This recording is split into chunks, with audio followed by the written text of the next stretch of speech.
जब भूत प्रेत और चुड़ैल की कहानियां सुनकर आपको डर लगता था तो आप क्या करते थे? जब तेज हवा के झोंके से खिड़की खड़क जाती थी और हर आहट ये एहसास कराती थी कि दरवाजे के पीछे कोई है, तो सिर्फ माँ की गोद ही वो जगह होती थी जहां पहुंचते ही सारा डर गायब हो जाता था। पर क्या हो जब आपका डर माँ की गोद में भी आपका पीछा न छोड़े? कुछ किस्से डरावने होते हैं, कुछ किस्से हैरत अंगेज, पर कुछ किस्से इन सब से परे होते हैं। आज मैं एक ऐसी ही अजीबोगरीब दास्तान लेकर आया हूं जिसे सुनाने से पहले आपके पास मैं सिर्फ एक सवाल छोड़े जा रहा हूं कि क्या दुनिया का कोई कानून आपको किसी मरे हुए इंसान को मारने की सजा दे सकता है?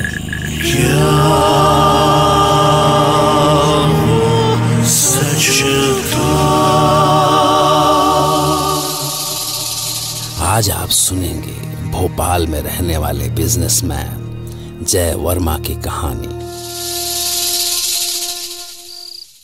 बात उस समय की है जब मेरी पत्नी सुनैना प्रेग्नेंट थी। हमारी शादी को 3 साल हो गए थे। मेरी पत्नी सुनैना 8 महीने की प्रेग्नेंट थी, लेकिन इधर कुछ दिनों से उसकी तबीयत ठीक नहीं रह रही थी। डॉक्टर ने कहा कि उसको आयरन की कमी है, इसलिए थोड़ी कॉम्प्लिकेशंस हो सकती हैं। मैं ये बात सुन के थोड़ा डरा हुआ था। सुनैना को कंप्लीट बेड रेस्ट करने को बोला गया था, पर मेरे मना करने के बाद भी सुनैना अभी भी घर के सारे काम खुद ही करती थी। बात एक शाम की है जब मैं ऑफिस से घर लौटा। दरवाजा खुला है, आ जाओ। सुनैना, ये तुम पागल हो गई हो क्या? तुम नीचे उतरो, चलो अभी। ओहो, तुम्हें मना किया है ना, फिर क्या जरूरत थी पंखे को साफ करने की? अरे कल बाई आके कर लेगी। अरे कौन सा मैं कुतुब मीनार पर चढ़ गई हूँ। जाओ तुम फ्रेश होकर आओ, मैं चाय बनाती हूँ। मतलब तुम नहीं मानोगी ना? अच्छा बाबा, ये तो हो गया। आगे से सिर्फ बेड रेस्ट बस। ऊपर जाने के लिए मैं जैसे ही मुड़ा कि अचानक से सुनैना की चीख सुनाई दी। सुनैना, क्या हुआ? सुनैना, तुम ठीक तो हो? क्या हुआ? हाँ?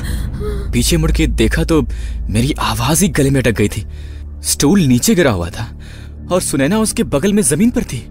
मुझे जिस चीज का डर था वही हुआ। मैं भागते हुए उसके पास आया। मना किया था ना तुम्हें? हाँ? ये क्या किया तुमने? जय बहुत। सुनैना, तुम घबराओ मत, मैं भी डॉक्टर को बुलाता हूँ। मेरे सीने में क्या? सुनैना पता नहीं कैसे बेहोश हो गई। मुझे बहुत डर लग रहा था। अभी तक तो सब ठीक था, अचानक ये सब कैसे? मैं उसे तुरंत कार में लेकर हॉस्पिटल ले गया।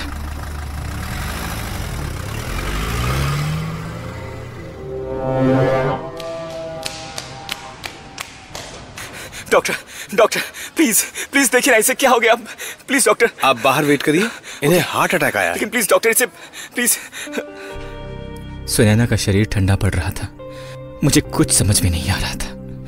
डॉक्टर ने मुझे अंदर आने से मना कर दिया था। वो उसे तुरंत आईसीयू में ले गए।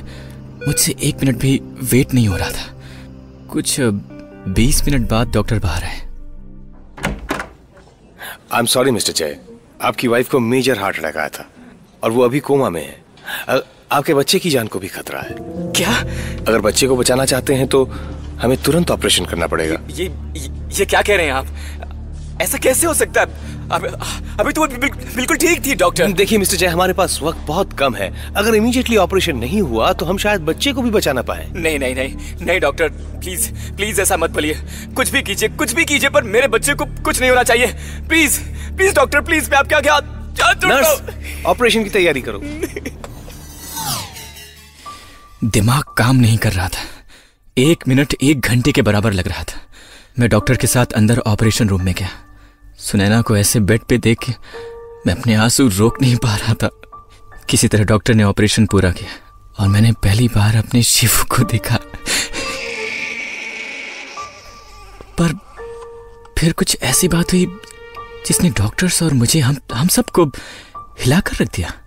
जैसे ही ऑपरेशन पूरा हुआ, जय, अचानक से सुनैना एकदम उठ गई। हर कोई उसे देखकर चौंक गया। ये कैसे हो सकता है? ये तो नामुमकिन है। This is impossible. सुनैना, देखो देखो, हमारा बच्चा। दूर ले जाओ इसे मुझसे। सारे डॉक्टर्स हैरान थे कि जो पेशेंट डीप कोमा में थी उसे अचानक से होश कैसे आ सकता है। मुझे तो सिर्फ खुशी थी कि मुझे मेरी बीवी और बच्चा दोनों वापस मिल गए। 1 हफ्ते हॉस्पिटल में रहने के बाद मैं सुनैना को लेकर घर वापस आ गया। शायद बीमारी का असर था या वो कमजोर थी, पर सुनैना को जब से होश आया वो सिर्फ चुप थी। पर उससे भी ज्यादा हैरान करने वाली बात यह थी कि वो अपने बच्चे को गोद में लेने को कभी तैयार ही नहीं होती थी। उसे देखते ही उसके चेहरे का रंग उड़ सा जाता था। उस दिन जब मैं शाम को घर गया तो सुनैना, ये सब क्या हो रहा है? कहाँ हो तुम? देखो इसे भूख लगी होगी यार। ये मेरा बच्चा नहीं है। क्या? ये क्या बोल रही हो तुम? पागल हो गई हो क्या तुम? ये लो पकड़ो इसे। नहीं, मैं नहीं इसे। सुनैना, अरे चोट लग गई है इसे। तुम्हें हो क्या गया है? पता नहीं वो ऐसे बिहेव क्यों कर रही थी। जैसे ही मैंने उसे शिवू को देने की कोशिश की, उसने अपना हाथ ही हटा लिया और वो मेरे हाथों से गिरते गिरते बचा। ये वही सुनैना थी जो कि पिछले 8 महीनों से उस बच्चे का इंतजार कर रही थी और अब उसे छूने को भी तैयार नहीं थी। बहुत बोलने के बाद किसी तरह वो उसे दूध पिलाने को तैयार हुई। ये रोज का किस्सा हो गया था। मैंने सुनैना को डॉक्टर को भी दिखाया, पर कोई बात बन नहीं पा रही थी कि उसे क्या हुआ था, अब क्या हो गया था। और फिर एक दिन जैसे ही मैं सवेरे उठा, मैंने शिवू की रोने की आवाज सुनी और सुनैना नीचे बैठ के न्यूज़पेपर पढ़ रही थी, एकदम बेपरवाह। सुनैना, सुनैना कहाँ हो तुम? अरे शिवू कहाँ रो रहा है? हाँ, पता नहीं। क्या मतलब पता नहीं? अरे वो पता नहीं, बाथरूम में था शायद। मैं बाथरूम की तरफ भागा। शिवू की रोने की आवाज बढ़ती जा रही थी। मैं दौड़ते हुए ऊपर गया और देखा कि शिवू एक टब में लेटा है और पानी ऊपर से गिर रहा है। वो लगभग पानी में डूब चुका था। मैंने तुरंत उसे पानी से बाहर निकाला। अगर मुझे 1 मिनट की भी देरी हो जाती तो कुछ भी हो सकता था। मैं जैसे उसे पानी से निकाल के पीछे मुड़ा तो सुनैना वहां खड़ी थी। उस समय मुझे उस पर इतना गुस्सा आ रहा था कि मैं बता नहीं सकता। कुछ तो गड़बड़ थी। मैंने ये डिसाइड किया कि अब सुनैना को बच्चे के पास एक पल भी नहीं छोड़ूंगा। कहते हुए बहुत अजीब लग रहा है, पर बच्चे को सबसे ज्यादा खतरा उसकी अपनी मां से था। सुनैना पागल हो गई थी या क्या था, मुझे कुछ भी समझ में नहीं आ रहा था। डॉक्टर्स को भी सुनैना के साथ कोई प्रॉब्लम नहीं दिख रही थी। 4 दिन बाद घर में शिवू के नामकरण की पूजा थी। घर में हमारे पुराने पंडित शास्त्री जी आए हुए थे। उन्हें सुनैना को देखते ही कुछ अजीब सा लगा। पूजा खत्म होते ही उन्होंने मुझे अलग से बुलाया। जय। जी शास्त्री जी बोलिए।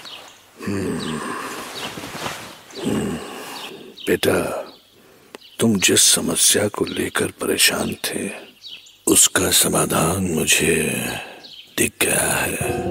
जी, आप सुनैना के बारे में बात कर रहे हैं? हाँ बेटा, तुम्हारी पत्नी के अंदर एक बुरी आत्मा का वास है। तुम्हारे बच्चे के जन्म लेने के समय जब वो कोमा में थी तब वो बेहोश नहीं, मृत थी। क्या? तब उसकी आत्मा ने उसके शरीर से पलायन किया और एक दूसरी शैतान आत्मा जो वहीं थी उस शरीर में प्रवेश कर गई। ये आप क्या कह रहे हैं शास्त्री जी? मेरी तो कुछ भी समझ में नहीं आ रहा है।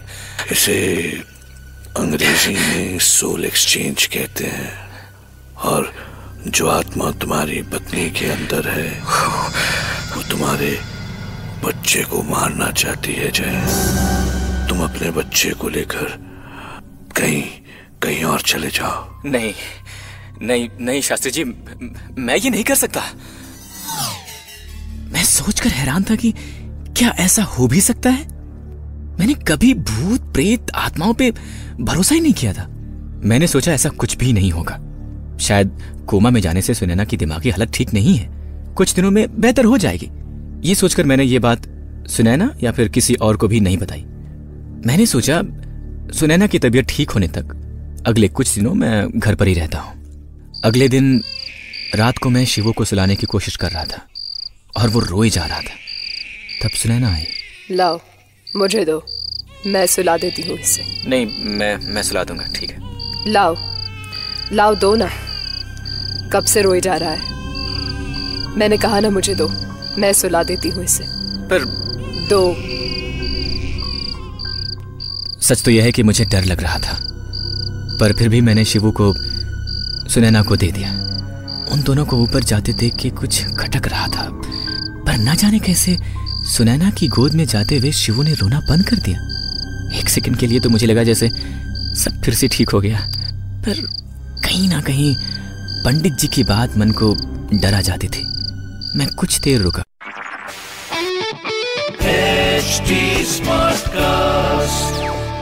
आप सुन रहे हैं HD स्मार्टकास्ट और ये है फीवर FM प्रोडक्शन। ये कार्यक्रम सत्य घटनाओं से प्रेरित है। जिनके साथ ये घटनाएं घटी उसकी वास्तविकता उन्हीं तक सीमित है। भूत प्रेतों और असामान्य विषयों के होने पर चैनल कोई दावा नहीं करता और ना ही प्रोत्साहन करता है। बचपन में जब भूत प्रेत और चुड़ैल की कहानियां सुनकर आपको डर लगता था तो आप क्या करते थे? जब तेज हवा के झोंके से खिड़की खड़क जाती थी और हर आहट ये एहसास कराती थी कि दरवाजे के पीछे कोई है, तो सिर्फ माँ की गोद ही वो जगह होती थी जहां पहुंचते ही सारा डर गायब हो जाता था। पर क्या हो जब आपका डर माँ की गोद में भी आपका पीछा न छोड़े? कुछ किस्से डरावने होते हैं, कुछ किस्से हैरत अंगेज, पर कुछ किस्से इन सब से परे होते हैं। आज मैं एक ऐसी ही अजीबोगरीब दास्तान लेकर आया हूं जिसे सुनाने से पहले आपके पास मैं सिर्फ एक सवाल छोड़े जा रहा हूं कि क्या दुनिया का कोई कानून आपको किसी मरे हुए इंसान को मारने की सजा दे सकता है?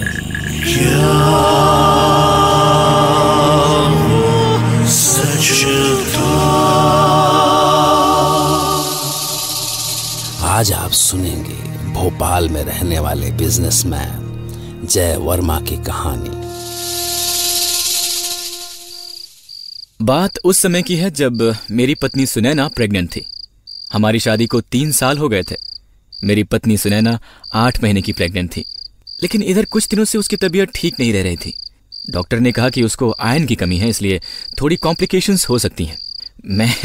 मैं ये बात सुन के थोड़ा डरा हुआ था। सुनैना को कंप्लीट बेड रेस्ट करने को बोला गया था, पर मेरे मना करने के बाद भी सुनैना अभी भी घर के सारे काम खुद ही करती थी। बात एक शाम की है जब मैं ऑफिस से घर लौटा। दरवाजा खुला है, आ जाओ। सुनैना, ये तुम पागल हो गई हो क्या? तुम नीचे उतरो, चलो अभी। ओहो, तुम्हें मना किया है ना, फिर क्या जरूरत थी पंखे को साफ करने की? अरे कल बाई आके कर लेगी। अरे कौन सा मैं कुतुब मीनार पर चढ़ गई हूँ। जाओ तुम फ्रेश होकर आओ, मैं चाय बनाती हूँ। मतलब तुम नहीं मानोगी ना? अच्छा बाबा, ये तो हो गया। आगे से सिर्फ बेड रेस्ट बस। ऊपर जाने के लिए मैं जैसे ही मुड़ा कि अचानक से सुनैना की चीख सुनाई दी। सुनैना, क्या हुआ? सुनैना, तुम ठीक तो हो? क्या हुआ? हाँ? पीछे मुड़ के देखा तो मेरी आवाज ही गले में अटक गई थी। स्टूल नीचे गिरा हुआ था और सुनैना उसके बगल में जमीन पर थी। मुझे जिस चीज का डर था वही हुआ। मैं भागते हुए उसके पास आया। मना किया था ना तुम्हें? हाँ? ये क्या किया तुमने? जय बहुत। सुनैना, तुम घबराओ मत, मैं भी डॉक्टर को बुलाता हूँ। मेरे सीने में क्या?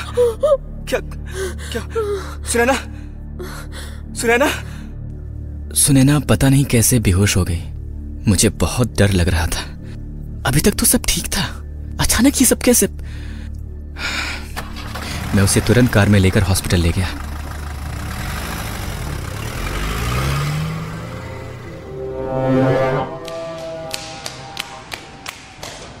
डॉक्टर प्लीज देखिए ना, इसे क्या हो गया?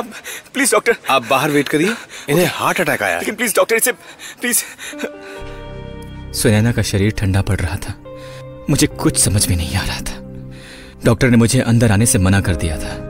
वो उसे तुरंत आईसीयू में ले गए। मुझसे 1 मिनट भी वेट नहीं हो रहा था। कुछ 20 मिनट बाद डॉक्टर बाहर आए।